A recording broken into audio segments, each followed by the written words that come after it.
The Huskies are back on the road this weekend, making an appearance at Goggins Ice Center in Oxford for one of the final conference games of the regular season.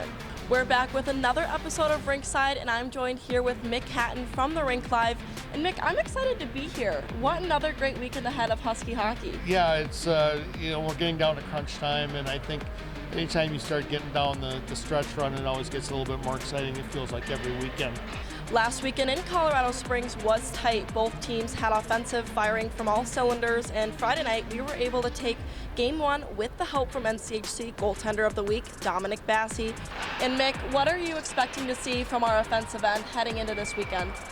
I think the big thing for St. Cloud State is they need to get some guys healthy. Vidi Miettinen, who's kind of been their leading goal scorer all season long, was sick over the weekend. He didn't have a lot of energy on Friday, and then sat out on Saturday. So they're hoping to get him back up to 100%. Anytime Didi's on the ice, the offense automatically kind of gets a boost. They need to play with the lead.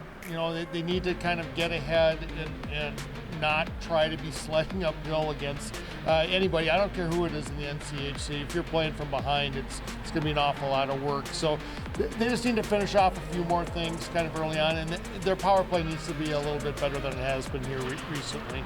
And the Huskies broke an 18-game win streak in Tiger territory last Saturday, but we still saw some great plays from freshman forward Tyson Gross, Mason Saltquist, and Kyler Kupka. What are you expecting power play-wise heading into this series with Miami? I think that the power play's just been a little bit off. I mean, I don't think they're getting quite as much movement, I think, in their power play here lately, and that's something that they need to be sharp on the power play, particularly when they're on the road. They have to win the special teams battle. You always have to win the special teams battle. It's especially important when you're on the road to do that. And Miami leads the NCHC in most blocked shots. What is St. Cloud State going to have to do to counteract that?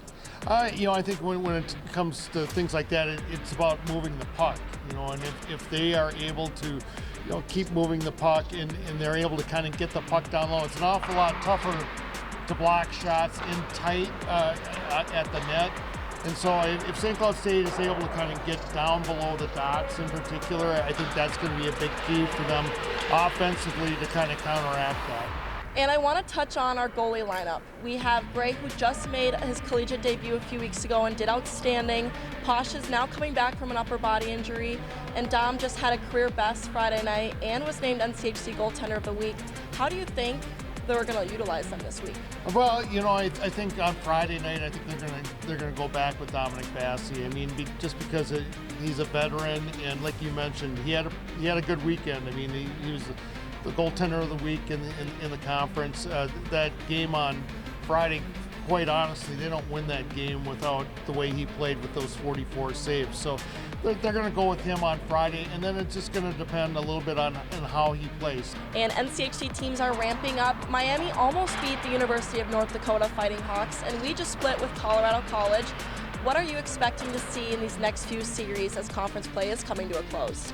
I think for St. Cloud State, what you're looking for is that they have to kind of get back to the way that they were playing a couple of weekends ago. If you remember the series against North Dakota, I thought they played two terrific games there.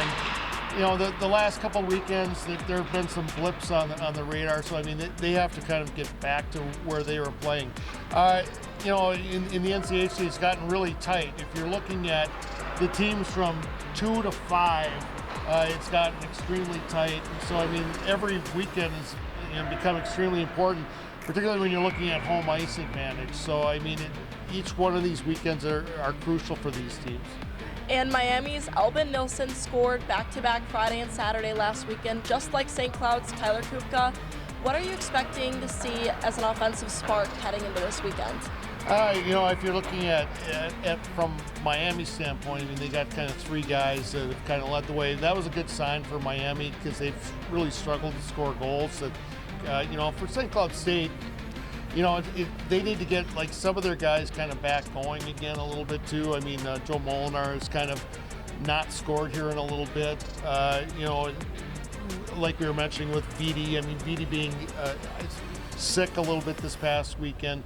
Obviously, if he's back 100% and able to shoot, I mean, that's going to provide an offensive spark for them. But those veteran guys, I think, particularly when you go on the road, are guys that you are going to lean on a little bit more. So for St. Cloud State, it's guys like Kupka and Okabe, Miet, and those are guys that if they're going to win, those guys are going to have to kind of lead the way for them.